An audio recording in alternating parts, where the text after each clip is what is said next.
أعوذ بالله من الشيطان الرجيم بسم اللہ الرحمن الرحیم۔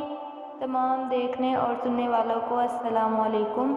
آج میں لے کر آئی ہوں آپ کے لیے 7ویں روزے کے وظائف جو اپنے 5 نمازوں کے بعد پڑھنے ہیں۔ بعد از نماز فجر اللہ تعالیٰ کا پیارا نام یا کریم 200 مرتبہ پڑھنا ہے۔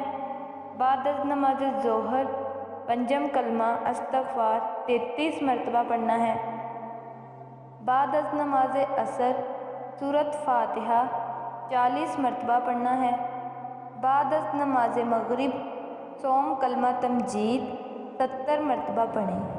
کلمہ یہ ہے: سبحان اللہ والحمد للہ ولا الہ الا اللہ واللہ اکبر ولا حول ولا قوة الا باللہ العلی العظیم۔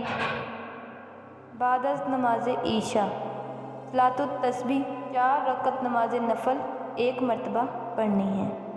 یہ تھے 7ویں روزے کے وظائف جو 5 نمازوں کے بعد پڑھنے ہیں، اور ہمیں بھی دعاؤں میں یاد رکھیے۔ اب تک کے لیے اگر آپ نے اب تک ہمارے چینل کو سبسکرائب نہیں کیا تو ابھی سبسکرائب کریں اور ساتھ ہی بیل آئکن پر بھی کلک کر کے ہماری لیٹسٹ ویڈیو کے بارے میں اپڈیٹ جانیں۔